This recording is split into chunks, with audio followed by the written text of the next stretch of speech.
आज की इस क्लास में सभी भक्तों का स्वागत है। अभी हम कीर्तन से स्टार्ट करेंगे।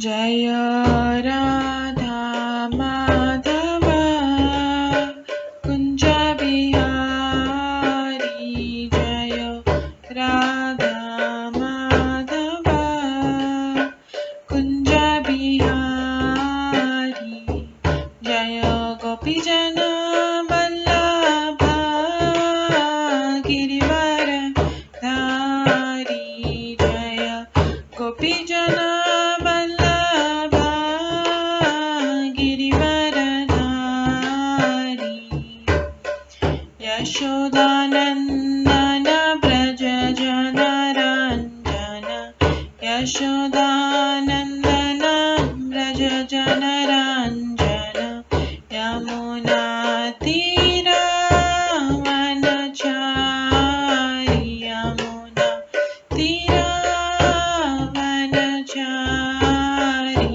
जय राधा माधव कुंज बिहारी, जय राधा माधव कुंज बिहारी, हरे कृष्णा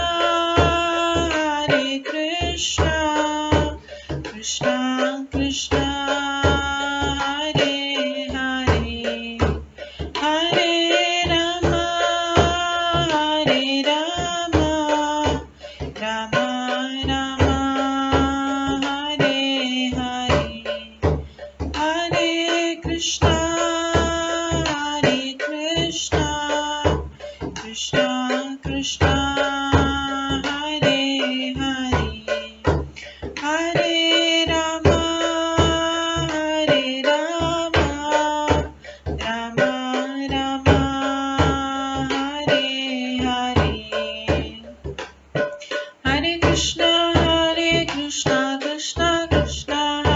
हरे, हरे राम राम राम हरे हरे, हरे कृष्णा कृष्णा कृष्णा हरे हरे, हरे राम राम राम हरे हरे, हरे कृष्णा कृष्णा कृष्णा हरे हरे, हरे राम राम राम हरे हरे, हरे कृष्णा कृष्णा कृष्णा हरे हरे, हरे राम राम राम हरे हरे, हरे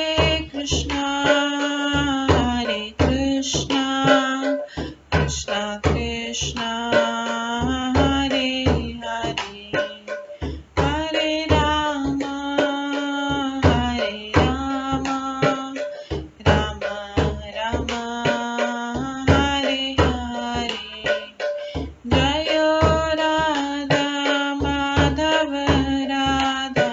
माधव राधे, जय राधा गोविंद राधे, जय गौरनताय जय गौरनताय, जय जय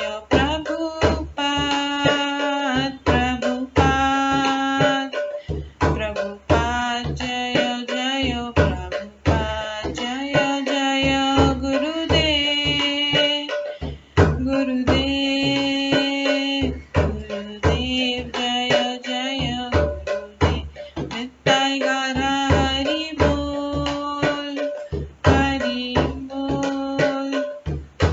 बोल नित्य गौर हरि बोल,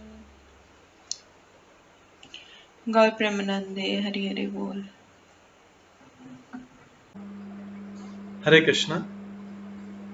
आज की इस क्लास में सभी भक्तों का स्वागत है। अभी मंगलाचरण से स्टार्ट करेंगे। ॐ अज्ञानतिमिरन्धस्य ज्ञानाञ्जनशलाकया चक्षुरुन्मिलितं येन तस्मै श्रीगुरुवे नमः। श्रीचैतन्यमनोभीष्टं स्थापितं येन भूतले स्वयं रूप कदा मह्यं ददाति स्वपदान्तिकम्।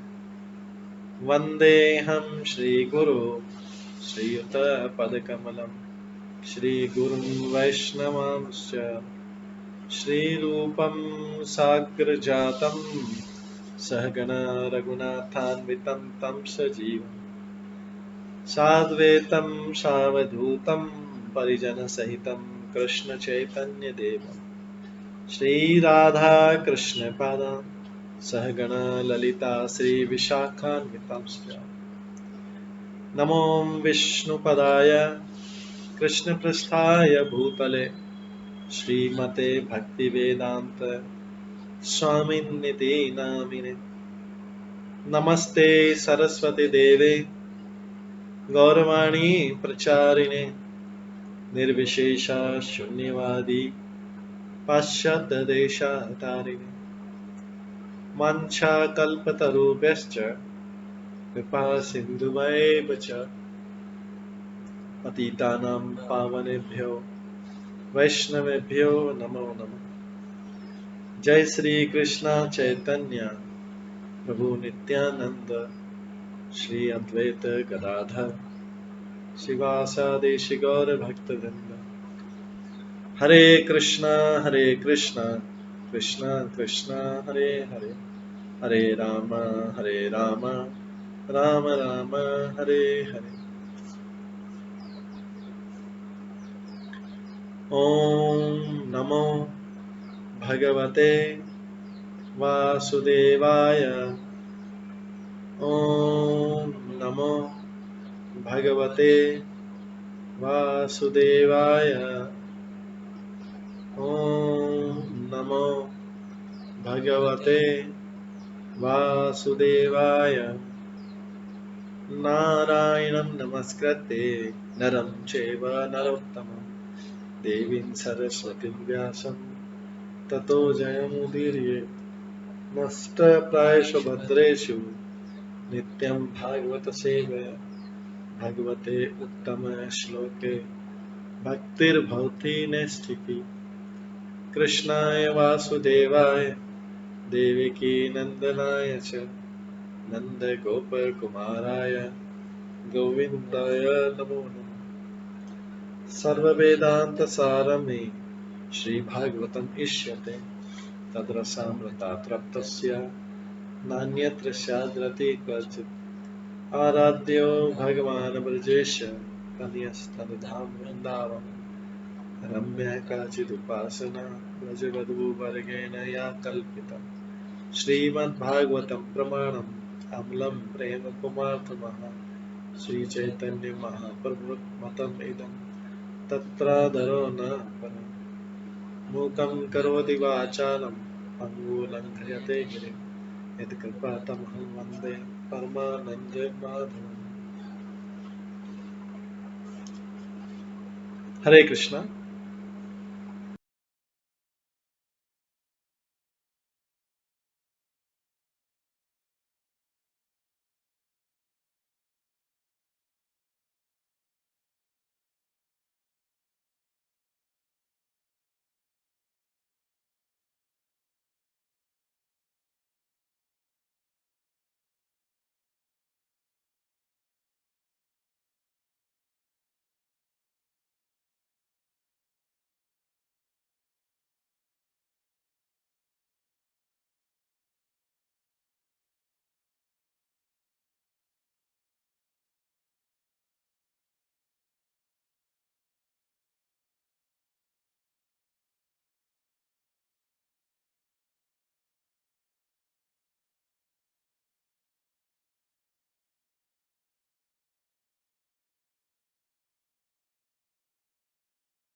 हरे कृष्णा।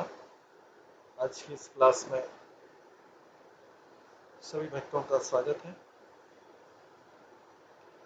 कल हम श्रवण कर रहे थे श्रीमद् भागवतम के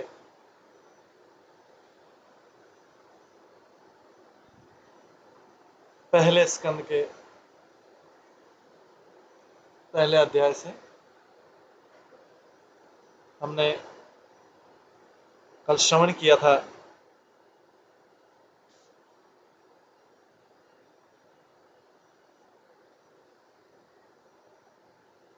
इस सूत गोस्वामी का प्रशंसा कर आदर सम्मान करके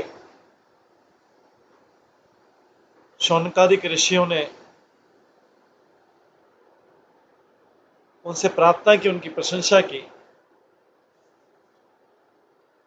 तो किसी भी स्पीकर से, जब वक्ता से हम सुनते हैं, तो उसका जब तक आदर नहीं होगा हम उसके ज्ञान को ग्रहण नहीं कर पाएंगे।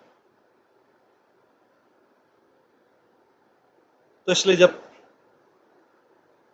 मुनियों ने सूत गोस्वामी से बोला है, पूज्य सूत गोस्वामी, आप समस्त प्रकार के पापों से पूर्ण रूप से मुक्त हैं, आप धार्मिक जीवन के लिए विख्यात, समस्त शास्त्रों में, पुराणों के साथ साथ इतिहासों में निपुण, ये सब प्रशंसा कर रहे हैं, क्योंकि आप आपने अपने समुचित निर्देशन में उन्हें पढ़ा है और उनकी व्याख्या भी की है।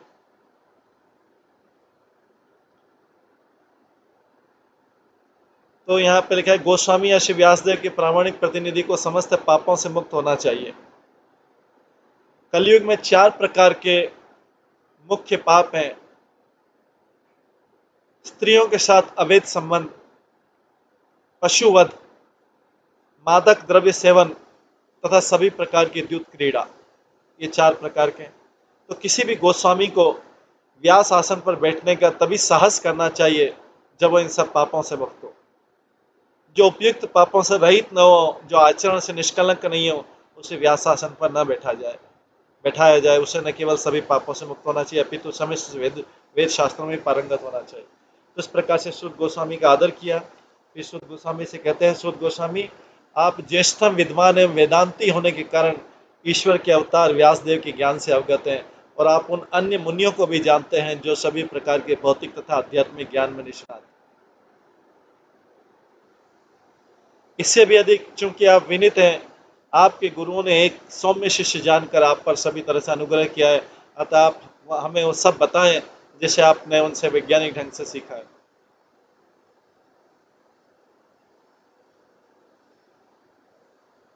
इसके बाद जो है, शौनकादिक ऋषि सूत गोस्वामी से 6 प्रकार के प्रश्न पूछते हैं।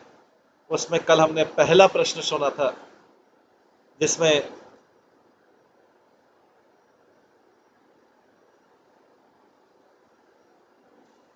इस पहले प्रश्न में शौनकादिक ऋषि सूत गोस्वामी से पूछते हैं,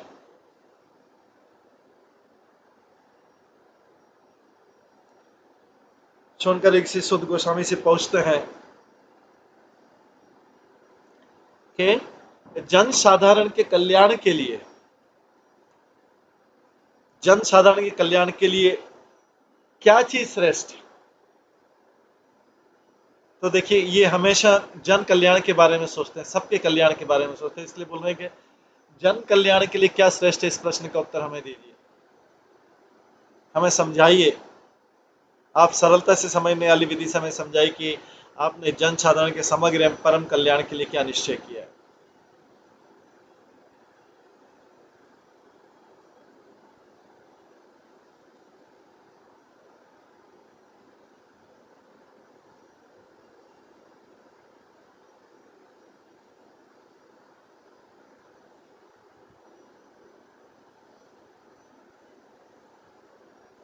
आप जन साधारण के समग्र एवं परम कल्याण के क्या निश्चय किया, पहला प्रश्न है।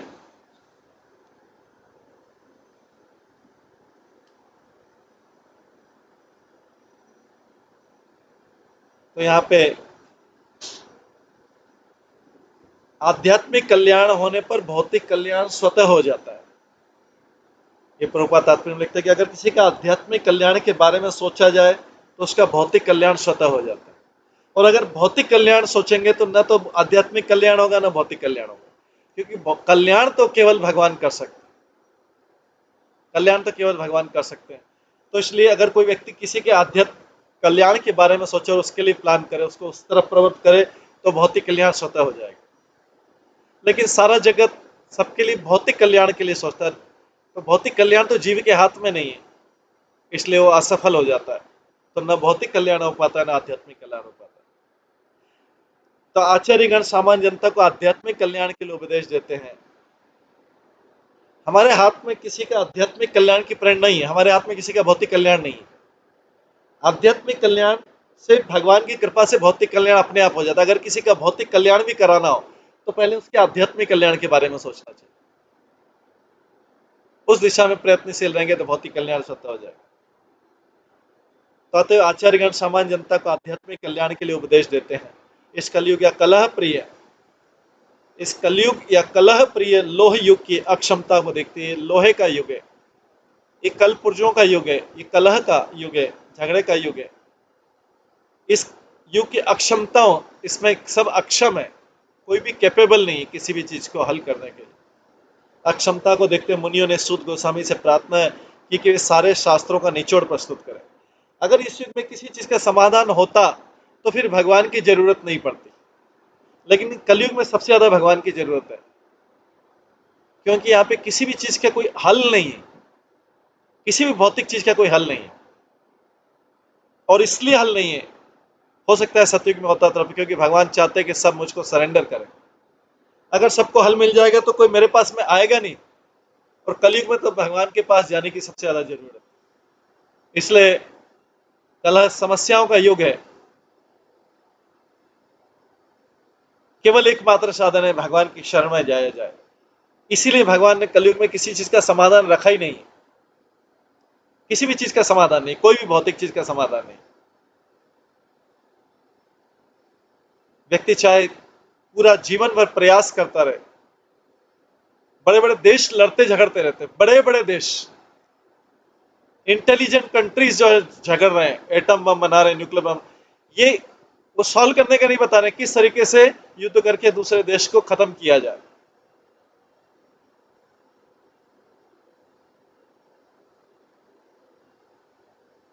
तो भगवान ये सब क्यों करा रहे हैं कलयुग में? क्योंकि कलयुग में बोल रहे हैं, भगवान कह रहे हैं कि मेरी शरण में आने पे ही सारा कुछ। जब तक व्यक्ति मेरी शरण में नहीं आएगा, उसको किसी भी समस्या का समाधान नहीं मिलेगा।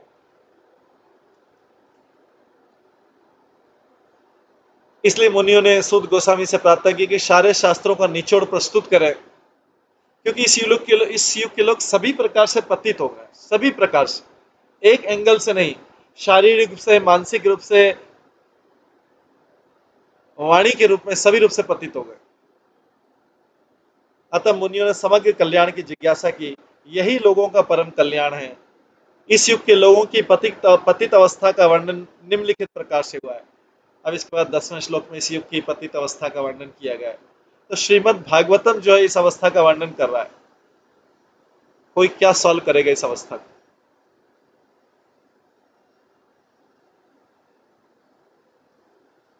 प्रायेण अल्पायुषः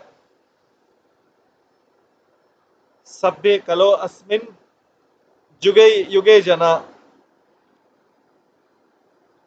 प्रायेण अल्पायुषः सभ्ये कलो अस्मिन् युगे जना, मंदा सुमंद मतया मंद भाग्या ही उपद्रुता।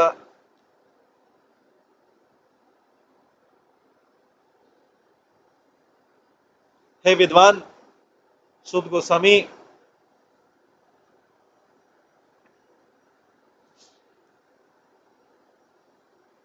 से सारे शौनिक ऋषि कह रहे हैं, हे विद्वान, कलयुग के इस लोह युग में लोगों की आयु नीन है, लोगों की आयु इतनी कम है, इतनी कम है,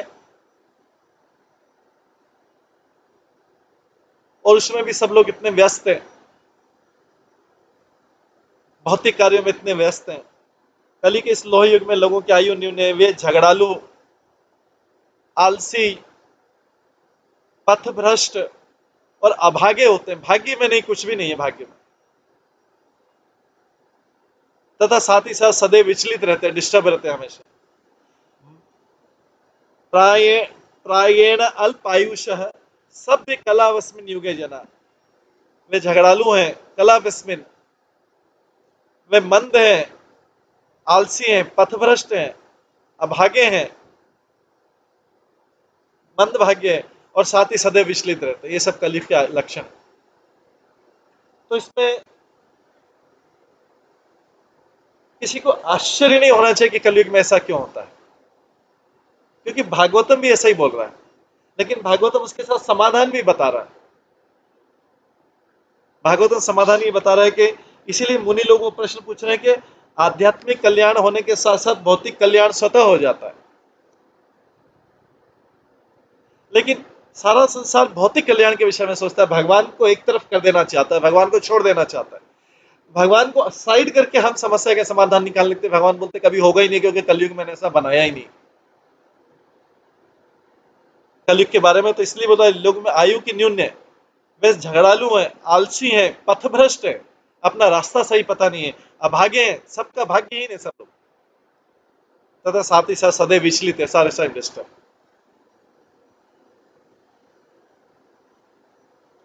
तो भगवत भक्त क्या करते हैं? भगवत भक्त सामान्य जनों की आध्यात्मिक उन्नति के लिए सदैव चिंतित रहते हैं। तो कई बार भगवत भक्त अपने आप को भौतिक झगड़ों से दूर रखते हैं, क्योंकि उनको पता है कि भौतिक झगड़े में इन्वॉल्व होंगे तो उनका खुद का ही पतन हो जाएगा। वो अगर किसी चीज का भौतिक समस्या का समाधान बार बार निकालने का प्रयास करेंगे, वो खुद ही पतन हो जाएगा, क्योंकि वो रास्ता नहीं किसी भी समस्या का समाधान का। समस्या का समाधान है आध्यात्मिक उत्थान, भगवान की कृपा, क्योंकि भगवान को सारी समस्याएं पता है, सारे हल पता है। क्यों नहीं वो व्यक्ति जो उसकी प्रार्थना की जाए, जो सारी समस्या का, जो सबसे इंटेलिजेंट है, जो सारी समस्या का समाधान तुरंत निकाल सकता है, क्यों ना उसकी आराधना की जाए।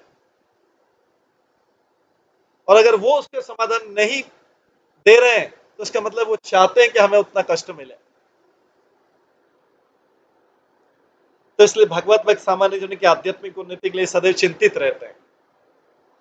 जब नैमिषारण्य के मुनियों ने इस कलयुग के लोगों की अवस्था का विश्लेषण किया तो उन्होंने देखा रहे इनकी तो आयु ही कम होगी, तो लोग जीवित ही नहीं रहेंगे, बहुत कम कम जीवित रहेंगे।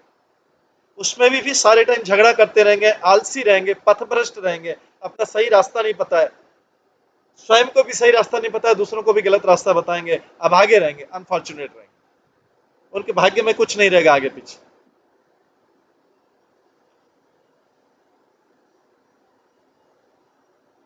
क्योंकि भगवान से प्रॉपरली कनेक्टेड नहीं है। अपने प्रयास से अपने प्रयास से हर कोई अपने भाग्य को संवारना चाहता है, वो भाग्य दिए ही नहीं तो कहां से संवारा जाएगा। अगर भाग्य अच्छा होता तो फिर सतयुग में, त्रेता युग में, द्वापर युग में जन्म होता। आगे पीछे भाग्य नहीं है। अगर किसी के पास धन है तो उसके पास स्वास्थ्य नहीं है, किसी के पास स्वास्थ्य है तो धन नहीं है, किसी के पास दोनों नहीं है, तीसरी चीज है, किसी के पास चौथी चीज है।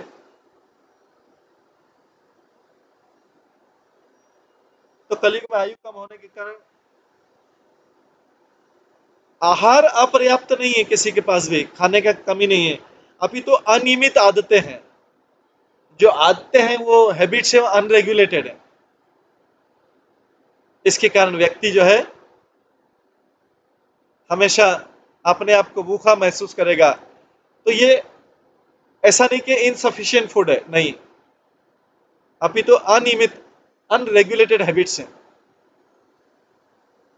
व्यक्ति को स्मोकिंग भी चाहिए, व्यक्ति को ड्रिंकिंग भी चाहिए, उसको पान तंबाकू भी चाहिए, उसके अलावा उसके कई और सारी हैबिट्स है, वो सारी हैबिट्स चाहिए, तब जाके वो सोचेगा कि मैंने कुछ खाया पिया। उसको केवल अन्न से उसका पेट नहीं भरेगा, केवल अन्न से पेट नहीं भरेगा, संतुष्ट नहीं होगा केवल मात्र अन्न से। उसके साथ में उसे पूरे इंद्रिय विषय के और लग्जरी आइटम चाहिए, तब जाके वो सोचेगा कि मैंने कुछ खाया पिया। तो आदतों को नियमित करने करके तथा सादा भोजन करने करके कोई भी व्यक्ति अपने स्वास्थ्य को बनाए रह सकता है। अब आदतों को नियमित करके तथा सादा भोजन करके कोई भी व्यक्ति अपने स्वास्थ्य को बनाए रख सकता है। अधिक भोजन करना, अधिक इंद्रिय तृप्ति, दूसरों की दया पर अत्यधिक आश्रित रहना, किसी भौतिक व्यक्ति की दया पर आश्रित रहना,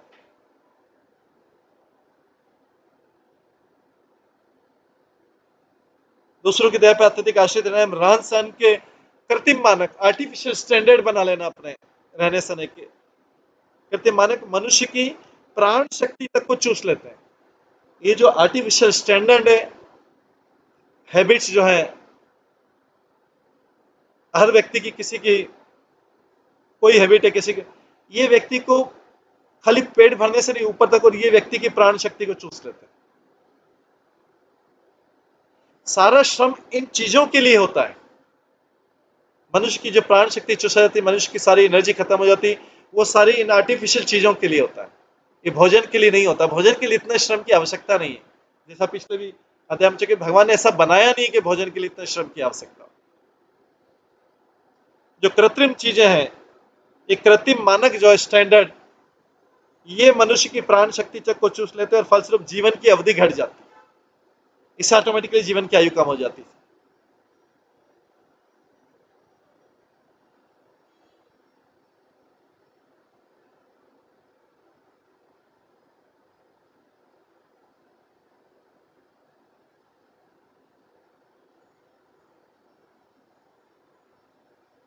इस युग के लोग न केवल भौतिक दृष्टि से अपितु आत्म साक्षात्कार के मामले में भी अत्यंत आलसी हैं।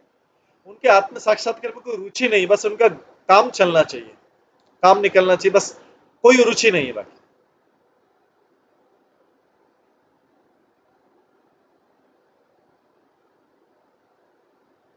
दूसरों के कल्याण में कोई रुचि नहीं, अपने कल्याण में सारी टाइप की रुचि, दूसरों के कल्याण में कोई रुचि नहीं है।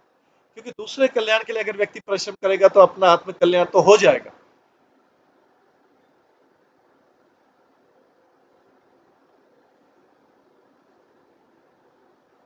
तो भगवान उसमें प्रश्न होता है कि जब व्यक्ति हमेशा दूसरों के कल्याण के बारे में सोचे, इस जनसाधारण सबके आध्यात्मिक कल्याण के बारे में। भौतिक कल्याण तो हम कर नहीं सकते, किसी के आध्यात्मिक कल्याण के बारे में सोचे, क्योंकि भौतिक कल्याण का तो आंसर दिया कि आध्यात्मिक कल्याण करने पर भौतिक कल्याण स्वतः हो जाता है। इसलिए हर मनुष्य को जानना चाहिए कि मैं क्या हूं, संसार क्या है और परम सत्य क्या है। मनुष्य जीवन वह साधन है जिससे जीव इस भौतिक जगत में कठिन संघर्ष के कष्टों को मिटा सकता है। इसी मनुष्य जीवन से अपने से कष्टों को मिटा सकता है और अपने सनातन घर भगवत धाम को लौट सकता है। किंतु भ्रष्ट शिक्षा पद्धति के कारण लोगों में आत्म साक्षात्कार की इच्छा ही नहीं उठती। यदि वे इसके विषय में जानते भी हैं तो दुर्भाग्यवश वे पथभ्रष्ट शिक्षकों के शिकार बन जाते हैं, जो ऑलरेडी पथभ्रष्ट है। बोलते हैं अरे क्या करना है मनुष्य जीवन में, कहा के ऐश्वर्य करो। वो ऐश्वर्य खुद स्वयं नहीं करते हैं,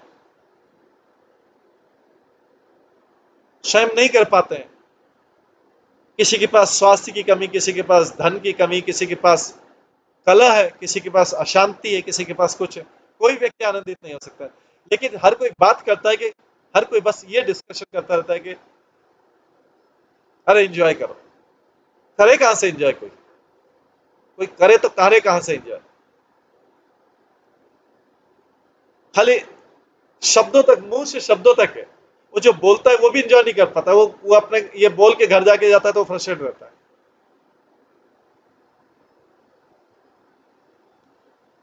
तो इस युग में लोग न केवल विभिन्न राजनीतिक वर्गों तथा दलों के शिकार है, अपितु विभिन्न प्रकार के इंद्रिय तृप्ति करने वाले विपथनों से भी शिकार है, ग्रस्त है। विभिन्न प्रकार के इंद्रिय तृप्ति करने वाले विपथनों से भी ग्रस्त है। रास्ते ही अलग अलग है सारे, सब में धन चाहिए, सारे रास्तों में धन चाहिए अंत, और उसके बाद में थोड़ी देर बाद वो खत्म। सिनेमा है, खेलकूद है, स्पोर्ट्स में जाते हैं, मैचेस में जाते हैं, जुआ में जाते हैं, क्लब में जाते हैं, लाइब्रेरी में जाते हैं, अलग अलग मनोरंजन के साधनों में जाते हैं, अलग अलग विश्व के स्थानों पे जाते हैं, बुरी संगति में जाते हैं, धूम्रपान साथ में करते हैं, मदिरा पान करते हैं, अवैध संग करते हैं, छलावा करते हैं, चोरी करते हैं, मन मुटाव करते हैं, आदि आदि।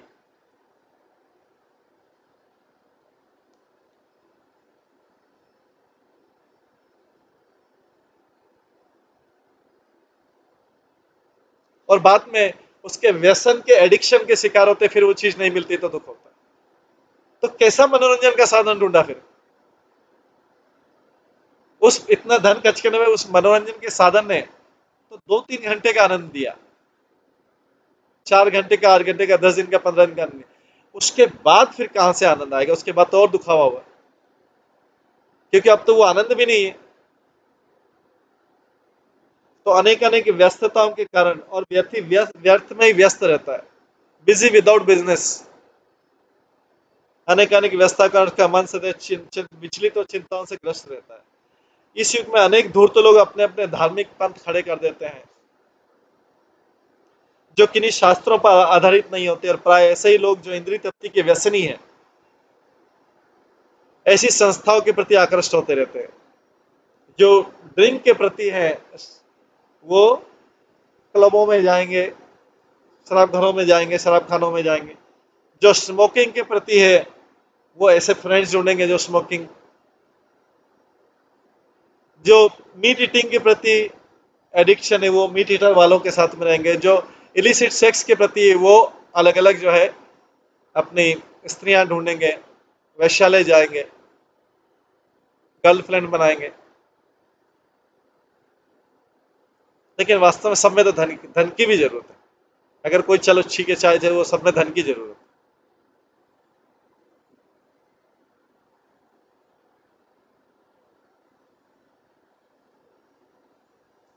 तो अगर इस संसार में अगर सबको भगवान सबको धनी बना दे तो क्या होगा इस संसार का? ऊपर जाएगा या नीचे जाएगा? अगर लोगों की ये हालत है, कम धन में इतनी हालत है कि सबके व्यसन है, तो अगर धन दे दिया जाए तो क्या होगा? हम नॉर्मली सोचते हैं कि इस व्यक्ति को धन मिल जाए, इस व्यक्ति को धन मिल जाए, भगवान इसको हम गरीब से अमीर कर दे, इसके कर दे। अरे भगवान से हम जो प्रार्थना करें उसका सोचा समझा है कि भगवान को तो पूरा कैलकुलेशन पता है। भगवान बोल रहे हैं अगर मैं तुम्हारी बात मान लूं तो पूरा संसार नीचे पतन की तरफ चले जाएगा, पूरा संसार।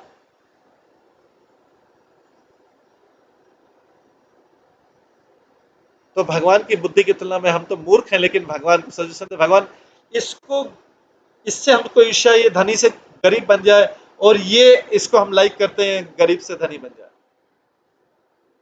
हमारी इच्छा है। भगवान बोलते हैं मूर्खों, तुम्हें पता नहीं है कि मैंने कैसे बैलेंस कर रखा है इस जगत में। इतना बैलेंस करने पर भी लोग अपने व्यसनों में लगे हुए हैं, और तुम बोल रहे मैं और सुविधाएं दूं, और सुख सुविधाएं दूं, और धन दूं, और सौभाग्य दूं। क्या प्रार्थना कर रहे तुम?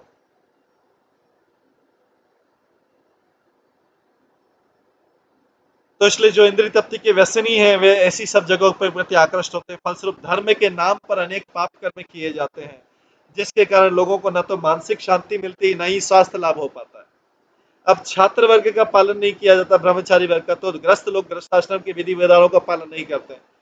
फलस्वरूप तथाकथित वानप्रस्थ तथा सन्यासी जो ऐसे ग्रस्त आश्रमों से आते हैं, वे भी अपने कठोर पद से आसानी से विचलित हो जाते हैं।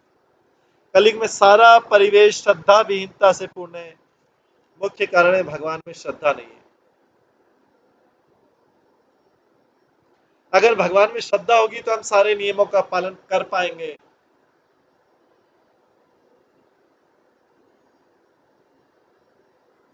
लोग कलयुग में आध्यात्मिक मूल्यों में कोई रुचि नहीं दिखाते, पाप करने में डरते नहीं जरा सा कि आध्यात्मिक मूल्य सोचा थोड़ा पाप नहीं किया जाए, कोई भी गलत कार्य करने में डरते नहीं, बेझिझक करते। चाहे पुरुष हो, चाहे स्त्री हो, चाहे कोई बच्चा हो, चाहे बूढ़ा हो, बेझिझक गलत कार्य करते।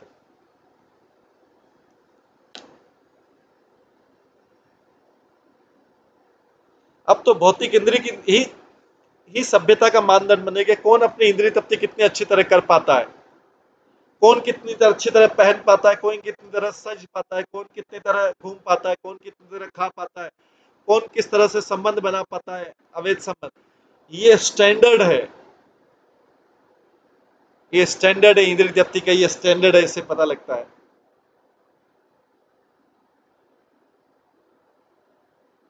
कॉलेज में होता है कि किसकी कितनी गर्लफ्रेंड है, या किसी गर्ल का कितने बॉयफ्रेंड है, इस स्टैंडर्ड पता लगता है कि वो कितने पॉपुलर है, उनका समाज में कितना वैल्यू।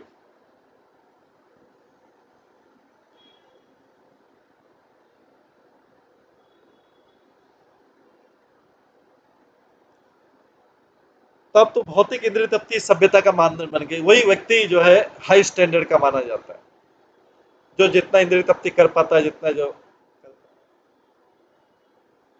अगर कोई व्यक्ति धन होते हुए भी इंद्रिय तृप्ति नहीं करता तो उसको लोग मूर्ख समझते हैं कि मूर्ख है, धन धन का उपयोग नहीं करना तो धन को वेस्ट करना नहीं आता तुम्हें।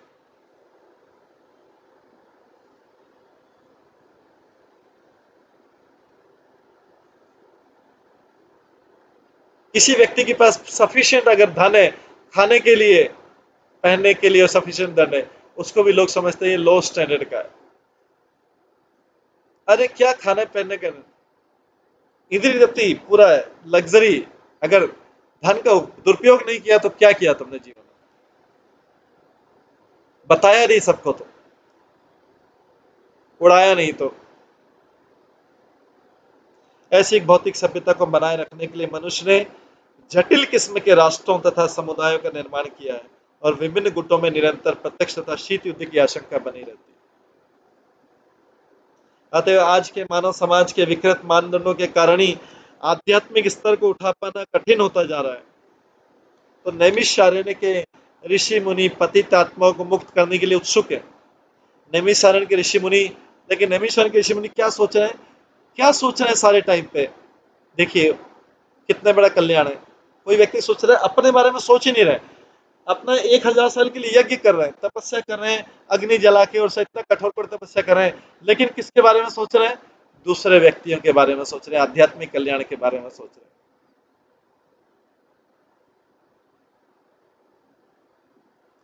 अतः सूत गोस्वामी से उपचार पूछ रहे हैं।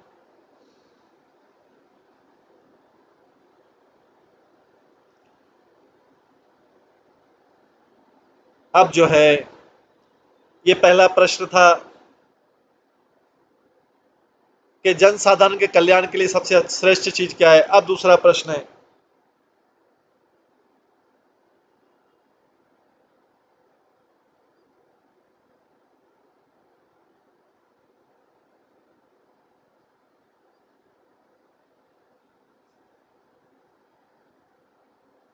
एक्चुअली पहले प्रश्न का ही विस्तार है ये, दूसरा पहले प्रश्न का विस्तार है। पहले प्रश्न को फिर से पूछा जा रहा है। भूरिणी भूरि कर्माणि, 11वां श्लोक है ये। भूरिणी भूरि कर्माणि श्रोतव्यानि विभागशः अतः साधो अत्र यत अतः साधो अत्र सारम समुद्रत मनीषया ब्रूहि भद्राय भूतानाम येनात्मा सुप्रसिद्धति।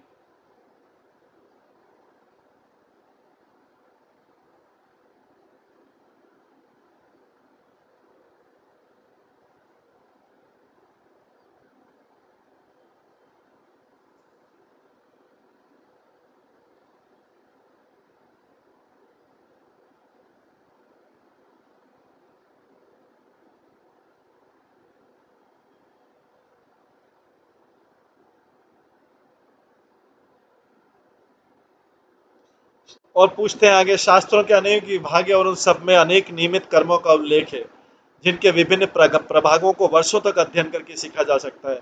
अतः साधु कृपया आप इन समस्त शास्त्रों का सार चुनकर, आप इन समस्त शास्त्रों का सार चुनकर समस्त जीवों के कल्याण हेतु समझाएं, जिससे उस उपदेश से उनके हृदय पूरी तरह तुष्ट हो जाए। ऐसी तरीके से उपदेश दीजिए कि सबके हृदय पूरी तरह संतुष्ट हो जाए। तो जब भी हम किसी को भागवतम और भागवत गीता सुनाते हैं तो कई बार लोग बहुत प्रसन्न होते हैं, उनको बहुत आनंद मिलता है, क्योंकि उनका हृदय ऐसी चीजों के लिए भूखा था। कई बार देखा जाता है भक्त लोग भौतिक चीजों के पीछे भागते हैं और भौतिकतावादी लोगों को भागवत गीता और भागवतम का ज्ञान चाहिए। भक्त लोग भौतिकता के पीछे भागते हैं और भौतिकतावादी व्यक्तियों को भागवत गीता भागवत उससे पाकर संतुष्ट होते हैं, प्रसन्न हो जाते हैं।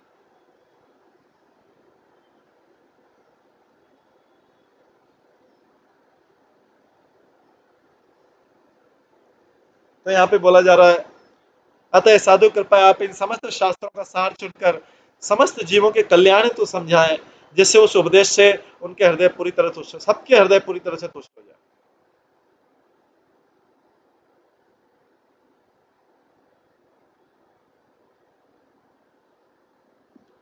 तात्पर्य आत्मा तथा स्व को पदार्थ तथा भौतिक तत्वों से पृथक माना जाता है।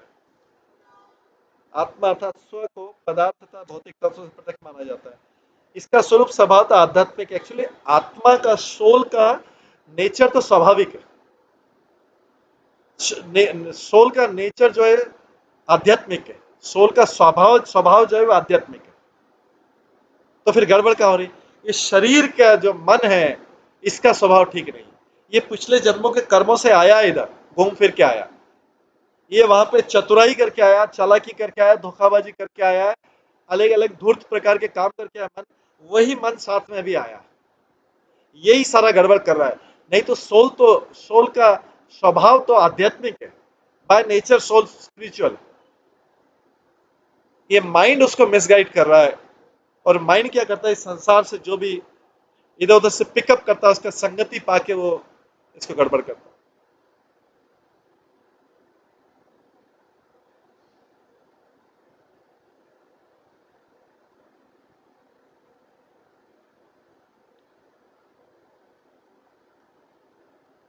तो आत्मा का स्वरूप स्वभाव तो आध्यात्मिक आता है। किसी भी परिमाण परिणाम के भौतिक आयोजन से तुष्ट नहीं होता। चाहे बड़े बड़े भौतिक आयोजन को लो, बड़े बड़े विवाह हो जाए, बड़े बड़े बर्थडे सेलिब्रेशन हो जाए, बड़े बड़े एनिवर्सरी सेलिब्रेशन हो जाए, बड़े बड़े जन कल्याण, बड़े बड़े यज्ञ हो जाए, बड़े बड़े बहुत बड़े बड़े सेलिब्रेशन हो जाए, आत्मा को तुष्टि मिलता ही नहीं। जैसे वो आयोजन खत्म हुआ, आयोजन इटसेल्फ इज एंजाइटी। और बड़े बड़े आयोजन ही स्वयं चिंता का विषय है। और वो खत्म हो तो व्यक्ति, आयोजन खत्म होने पर उसको थोड़ा संतुष्टि मिलता है कि कल खत्म हुआ।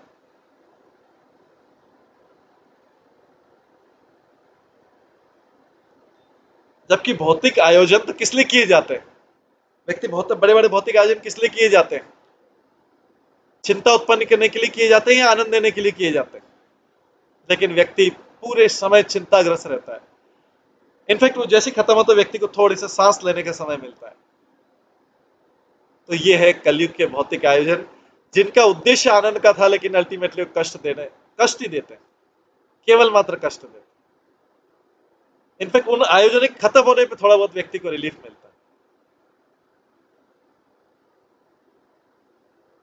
और वो सोचता है जीवन में ऐसे कभी आयोजन नहीं करना पड़े। कैसा अद्भुत है कलयुग!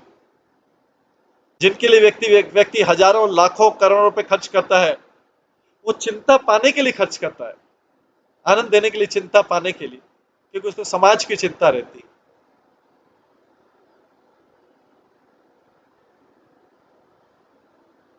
तो भौतिक आयोजन से भी इसके क्या, किसी भी परिणाम के भौतिक आयोजन से तुष्ट नहीं होता, क्योंकि ये आत्मा का स्वभाव नहीं है इससे आनंद पाने का। तो विभिन्न इस प्रकार से संपूर्ण शास्त्र तथा आध्यात्मिक उपदेश इसी आत्मा की तुष्टि के लिए निमित्त है। विभिन्न कालों में, विभिन्न स्थानों में नानाविध जीवों के लिए अनेक प्रकार के उपायों की संस्तुति की जाती है। फलस्वरूप प्रामाणिक शास्त्रों की संख्या अनगिनत है। और उन शास्त्रों में विभिन्न विधियां तथा नियमित कर्मों का विधान है। इस कलिकाल में सामान्य जनता की पतित अवस्था को ध्यान में रखते हुए नैमिषारण्य के मुनियों ने श्री शुद्ध गोस्वामी से अनुरोध किया कि वे इन समस्त शास्त्रों का सार कहाँ सुनाए। हमको तो सारे शास्त्रों का सार सुना दीजिए, क्योंकि इस युग में पतित आत्माओं के लिए वर्णाश्रम पद्धति में इन विविध शास्त्रों के उपदेशों को पढ़ना और समझ पाना संभव नहीं है। हे शुद्ध गोस्वामी, हमें संभव, ये कलयुग के लोग संभव नहीं है, इनके लिए एक ग्रंथ पढ़ पाना संभव नहीं है। इसलिए आप सार बता दीजिए। इसीलिए सार बताया, श्रीमद् भागवतम का सार बताया। लेकिन कलयुग के जी वो सार क्या, वो सार पूरा क्या करेंगे उसका, वो अपने पूरे जीवन में कभी उसको ध्यानपूर्वक श्रवण नहीं कर पाते। मनुष्य को आध्यात्मिक स्तर तक उठाने के लिए वर्णाश्रम वाले समाज को सर्वोत्तम संस्था माना जाता है। किंतु कलयुग के कारण इन संस्थाओं में भी विधि विधानों का पूरा कर पाना संभव नहीं रहा। नहीं, जन साधारण के लिए वर्णाश्रम संस्था द्वारा प्रतिपादित विधि के अनुसार अपने अपने परिवारों से संबंध विच्छेद करना संभव है। सारा परिवेश विरोध में व्याप्त है, सारी तरफ अपोजिशन है, नेगेशन, नेगेटिव।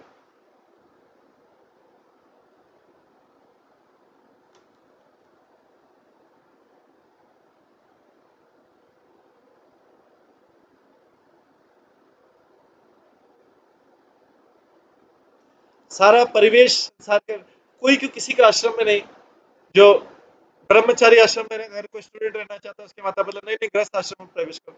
फिर गृहस्थ आश्रम में प्रवेश किया तो बोले कि नहीं नहीं विरक्त हो अब यहाँ से। फिर वो वानप्रस्थ वानप्रस्थ में अगर जाने के इच्छुक होगा तो उसके बोले नहीं गृहस्थ आश्रम। फिर कोई अगर वानप्रस्थ संन्यास जाने के इच्छुक होगा तो संन्यास बोला नहीं नहीं वानप्रस्थ। तो पूरी तरह विरोध का वातावरण। ये कलयुग में ये भगवान का ऐसा अरेंजमेंट कि व्यक्ति हमेशा तड़फता रहे। ये भी भगवान का उद्देश्य है कि इस तरह व्यक्ति तड़पते तड़पते तो भगवान की आराधना करेगा। क्योंकि व्यक्ति को अगर सारे सुख दे दिया जाएगा तो उसका पतन वैसे ही हो जाएगा। वो इमीडिएटली सारे धन का उपयोग व्यसनों में, शराब पीने में, अवैध संघ में, मांसाहार करने में, या जुआ खेलने में, या दूसरी चीजों के स्पेक्यूलेशन वाले बिजनेस करने में चला जाएगा।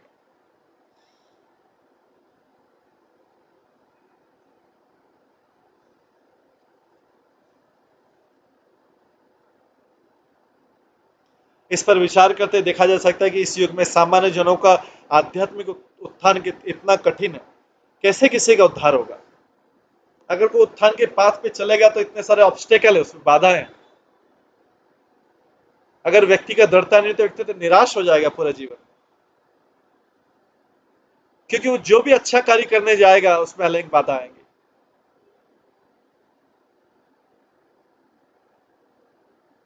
अगर कोई बुरा करना जाएगा तो बाकी सब चलो ठीक है, थोड़ा बहुत शराब पी लेता है, क्या प्रॉब्लम है, थोड़ा बहुत एक दो बार पी लिया, कोई फांसी तो नहीं लटका देना चाहिए, कुछ शराब पी लिया। किसी ने कुछ जुआ, अरे थोड़ा बहुत जुआ खेल लिए, नॉनवेज एक आध बार नॉनवेज कर लिया, कहीं अरे अवैध संगत कर लिया तो ठीक है कर लिया। तो इधर से प्रोत्साहन मिलता है, व्यसनों के लिए प्रोत्साहन मिलता है। लेकिन जो अगर सही काम करने जाता है उसका विरोध होता है। ये कलयुग है।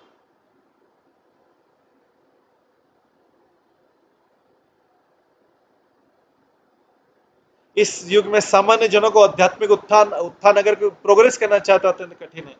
जिस कारण से मुनियों ने इस विषय को श्री शुद्ध गोस्वामी की समझ से रखा, उसकी व्याख्या अगले श्लोकों में की।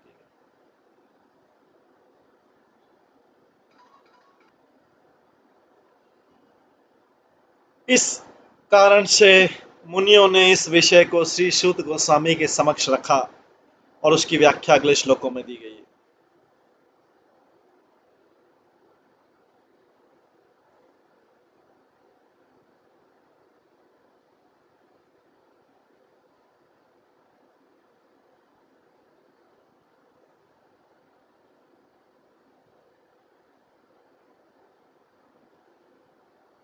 तो पहला प्रश्न था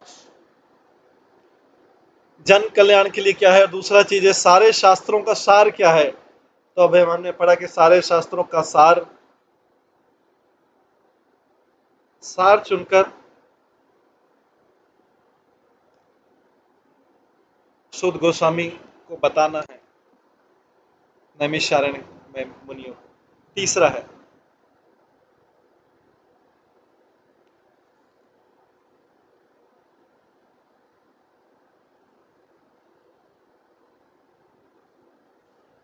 सूत जानासि भद्रम ते,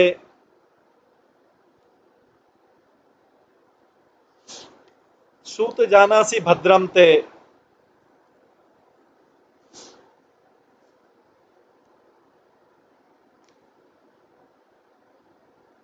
भगवान सात्वताम पति देवक्याम वसुदेवस्य जातो यश चिकीर्षया। हे सूत गोस्वामी आपका कल्याण हो। आप जानते हैं कि पूर्ण पुरुषोत्तम भगवान देवकी के गर्भ से वसुदेव के पुत्र के रूप में किस प्रयोजन से प्रकट हुए।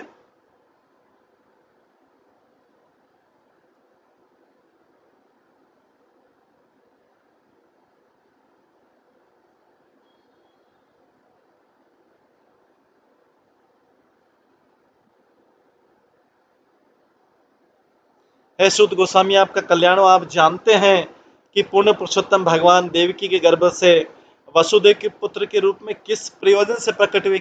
हे सूत गोस्वामी हमें बताइए।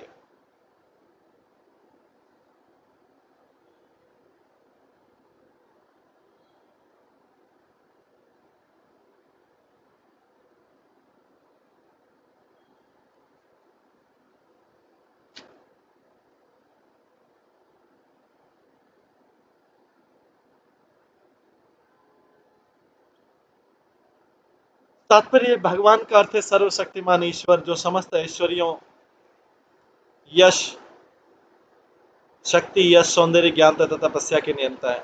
वे अपने शुद्ध भक्तों के रक्षक हैं।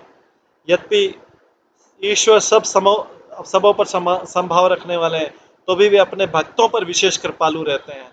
सत्य का अर्थ है परम सत्य।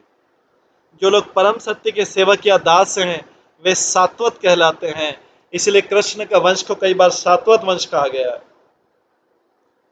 जो लोग परम सत्य के सेवक या दास हैं, वे सात्वत कहलाते हैं।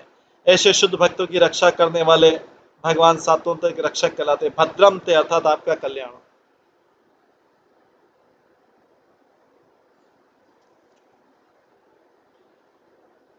इससे मुनियों द्वारा वक्ता से परम सत्य के विषय में जानने की उत्सुकता का द्योतक है।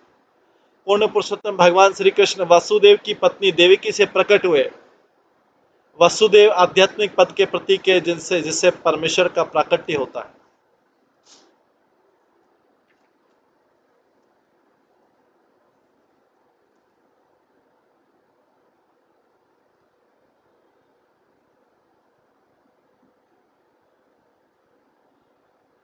तो यहाँ पे तीसरा प्रश्न क्या हुआ कि भगवान देवकी के गर्भ से, पूर्ण देवकी के गर्भ से वासुदेव के पुत्र के रूप में किस प्रयोजन से प्रकट हुए? ये तीसरा प्रश्न।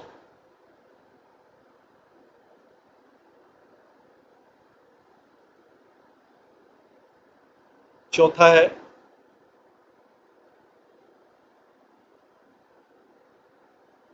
ततन सुषुष्माणानाम अर्हसि अंग अनुवर्णितुम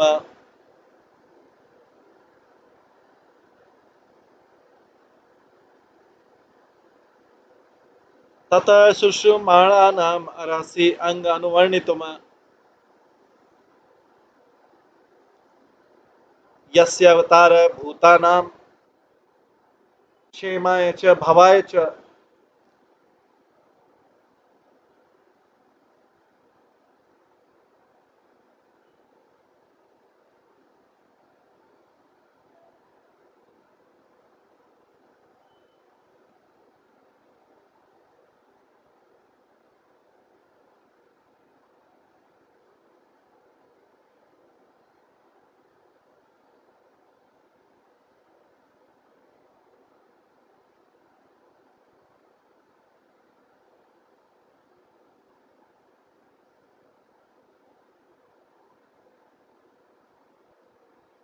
हे सुद गोस्वामी, हम भगवान तथा उनके अवतारों के विषय में जानने के उत्सुक हैं।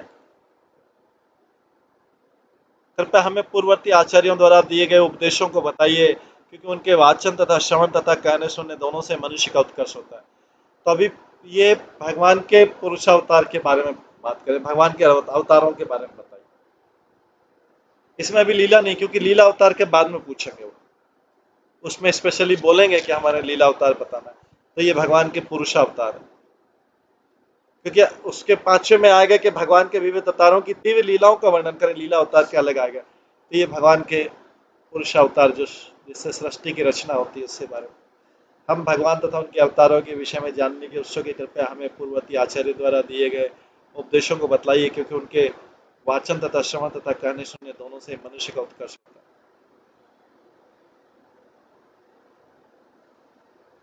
तात्पर्य यहाँ पर परम सत्य के दिव्य संदेश के श्रवण हेतु आवश्यक शस्त्र प्रस्तुत की गई है।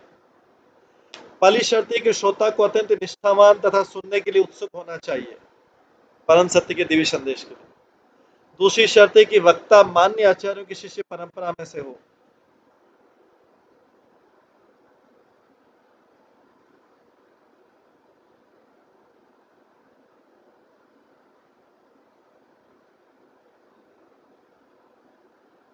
जो लोग भौतिकता में लिप्त रहते हैं, वे परमेश्वर के दिव्य संदेश को नहीं समझ पाते। प्रामाणिक गुरु के निर्देशन में मनुष्य धीरे धीरे शुद्ध होता जाता है। अतः उसे शिष्य परंपरा में होना चाहिए और विनीत भाव से श्रवण करने की कला सीखनी चाहिए।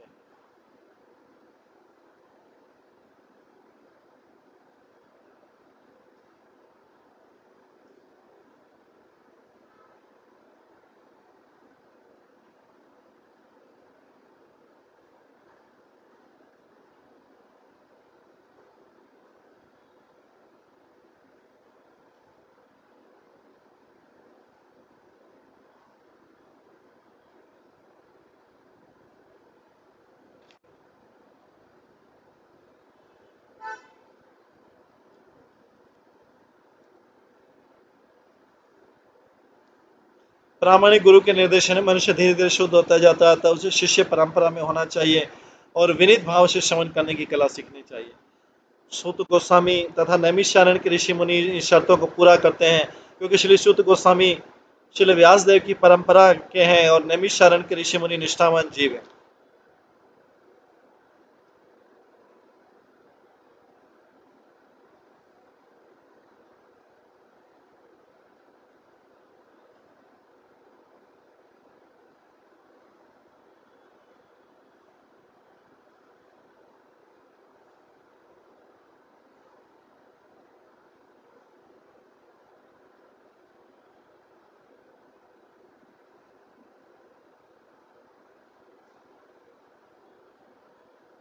सूत गोस्वामी तथा नैमिषारण्य के ऋषि मुनि इन शर्तों को पूरा करते हैं।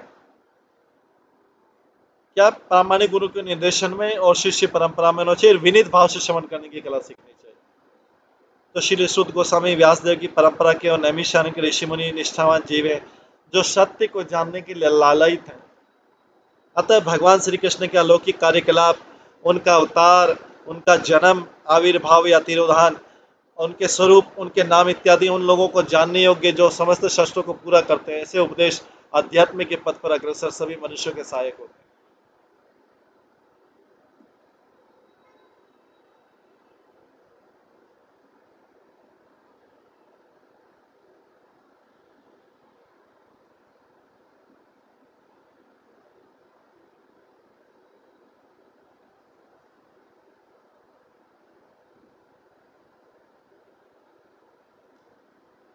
आगे आपन्न संस्कृतिम घोरम यत नाम विवशः गृणन् ततः सद्य विमुच्येत यत विभेति स्वयं भवम।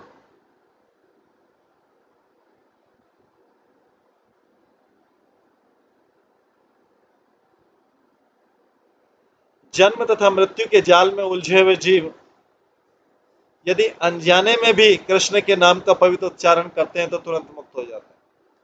अगर अनजाने में भी कोई भाव से कर ले, जन्म तथा मृत्यु के जाल में उलझे हुए जीव यदि अनजाने में भी कृष्ण के पवित्र नाम का उच्चारण कर ले तो तुरंत मुक्त हो जाते हैं, क्योंकि साक्षात भय भी इस नाम से भयभीत रहता है।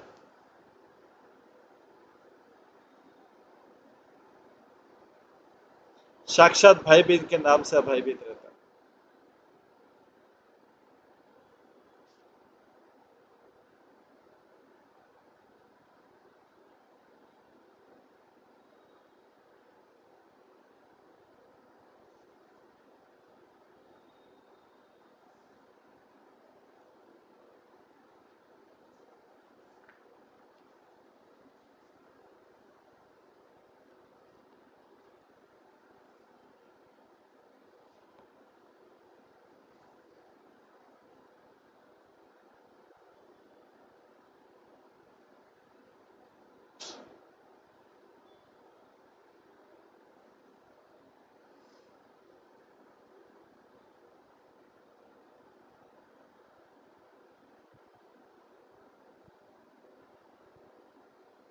तात्पर्य वासुदेव तथा पूर्ण पुरुषोत्तम भगवान कृष्ण सभी के परम नियंता हैं। इस सृष्टि में ऐसा कोई नहीं है जो सर्वशक्तिमान के क्रोध से भयभीत न हो। रावण, हिरण्यकशिपु, कंस जैसे विकट असुर तथा ऐसे ही अन्य शक्तिशाली जीव भगवान द्वारा मारे डाले गए। बड़े बड़े शक्तिशाली जीव भगवान द्वारा मारे डाले गए जिनको अभिमान था। पराक्रमी वासुदेव ने अपनी सारी निजी शक्तियां अपने नाम को प्रदान कर दी। पराक्रमी वासुदेव ने अपनी सारी निजी शक्तियां अपने नाम को प्रदान कर दी। नाम नामकारी बहुधा निज सर्वशक्ति। प्रत्येक वस्तु से संबंधित है और प्रत्येक वस्तु को अपनी पहचान उनमें ही निहित है। यहाँ पर कहा गया कृष्ण के नाम से साक्षात भय तक भयभीत रहता है। यह इस बात का सूचक है कि कृष्ण का नाम भगवान कृष्ण से अभिन्न है। अतः कृष्ण का नाम स्वयं कृष्ण के समान ही शक्तिमान है, उनमें तनिक भी अंतर नहीं है। बड़े से बड़े संकट की स्थिति में भी भगवान श्री कृष्ण के पवित्र नाम का लाभ उठाया जा सकता है। कृष्ण के दिव्य नाम को चाहे अनजाने में या बाध्य होकर उच्चारित करने पर जन्म तथा मृत्यु की झंझट से उबरा जा सकता है।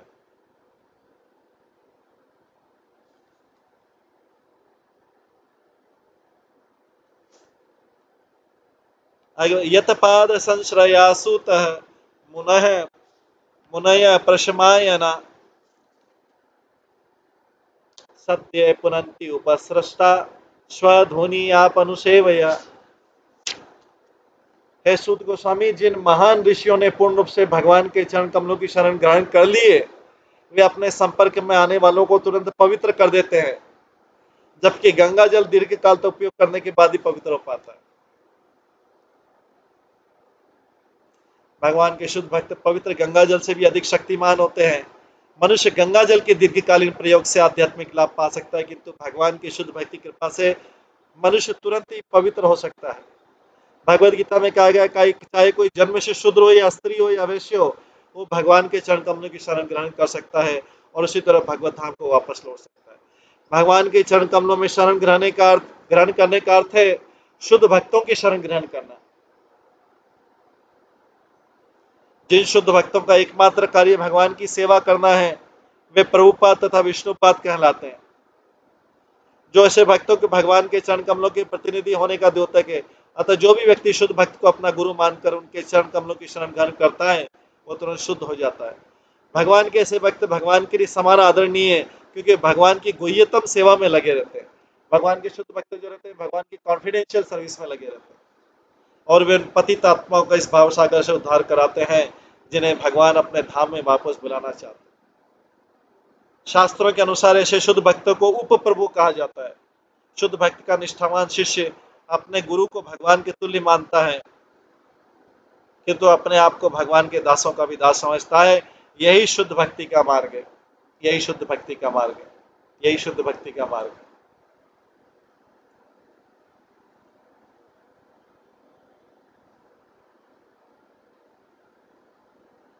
इस प्रकार से शौनकादिक ऋषि सूत गोस्वामी को कह रहे हैं, अभी शौनकादिक ऋषि प्रश्न पूछ रहे हैं और साथ में उनकी प्रशंसा भी कर रहे हैं।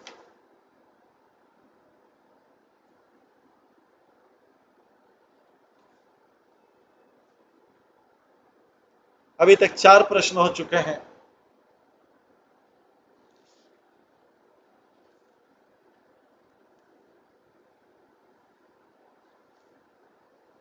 दो प्रश्न और बाकी है। अभी समय होने जा रहा है, तो हम कल की क्लास में श्रवण करेंगे। आज की क्लास को यहीं पे विराम देते हैं। सभी भक्तों का बहुत बहुत धन्यवाद। सभी भक्तों के लिए एक बार हरे कृष्ण महामंत्र का जप करते हैं। हरे कृष्णा कृष्णा कृष्णा हरे हरे, हरे राम राम राम हरे। श्रीमद् भागवतम महापुराण की जय। श्रील प्रभुपाद की जय। सभी भक्त गणों की जय।